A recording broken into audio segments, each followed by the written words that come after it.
ये हमारी 78 years 78 heroes की लास्ट वीडियो है and we were saving the best for last. अगर तो कोई हीरोज का माउंट रशमोर होगा पाकिस्तान में, उसमें शायद एक चेहरा, एक शख्स जरूर हो, एक लॉयर, एक एक्टिविस्ट, एक लेजेंड, अस्मा जहांगीर। जो लोग 10-20 साल पहले अस्मा जहांगीर को गालियां देते थे, खुद जाके हिंदुस्तान में धरना डाला।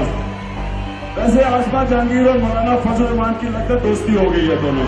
वो भी आज आकर खुलकर तस्लीम करते हैं कि Asma Jahangir was right and they were wrong. That is the power of truth.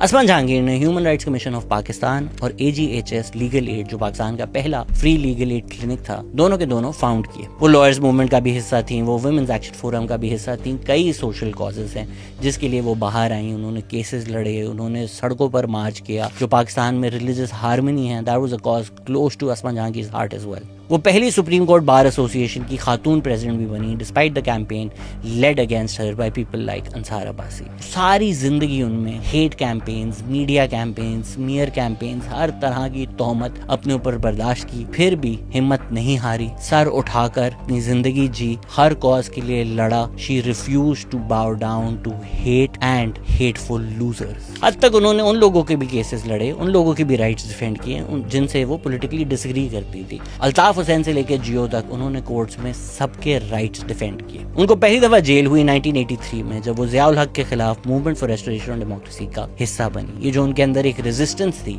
ये जज्बा उन्होंने इनहेरिट किया था, क्योंकि उनके जो वालिद थे Malik Ghulam Jilani, he was a vocal critic of what Pakistan was doing in East Pakistan. In fact he was one of the few voices who were advocating for East Pakistan and West Pakistan. और फिर 1971 में जो हमने वहां पर किया, उस पर तनकीद करने की वजह से अस्मा जहांगीर के वालिद को जेल में डाल दिया। और शायद अपनी जिंदगी की पहली पिटीशन अस्मा जहांगीर ने अपने वालिद के लिए ही लिखी थी। अस्मा जहांगीर वर्सेस गवर्नर पंजाब एक ऐसा मॉन्यूमेंटल केस है जो आज तक लॉ स्टूडेंट्स को पढ़ाया जाता है। She was a phenomenal lawyer. उन्होंने बॉन्डेड लेबर से लेके ब्लास्फेमी, हर इशू के ऊपर केसेस लड़े। मैं अगर उनके अवार्ड्स और अचीवमेंट्स लिस्ट करना शुरू कर दूं तो शायद ये वीडियो 3 घंटे की हो जाए। 2014 का राइट टू लाइवलीहुड अवार्ड मिला उनको, हिलाल इम्तियाज मिला, सितारे इम्तियाज मिला, रेमोन मैग्सेसे अवार्ड मिला, फ्रीडम अवार्ड मिला, लीजन ऑफ ऑनर मिला फ्रांस से। लिटरली 10 पेज की तो उनकी सिर्फ लाइफ अचीवमेंट्स हैं। वो international federation for human rights की वाइस प्रेसिडेंट थी, वो UN स्पेशल रैपोर्टर थी। She co-chaired the South Asian forum for human rights. उनको पाकिस्तान में आयरन वुमन भी कहते हैं, पाकिस्तान का मॉरल कॉन्शियंस भी कहते हैं। डेक्लन वॉल्श ने लिखा, फॉर ऑलमोस्ट 4 decades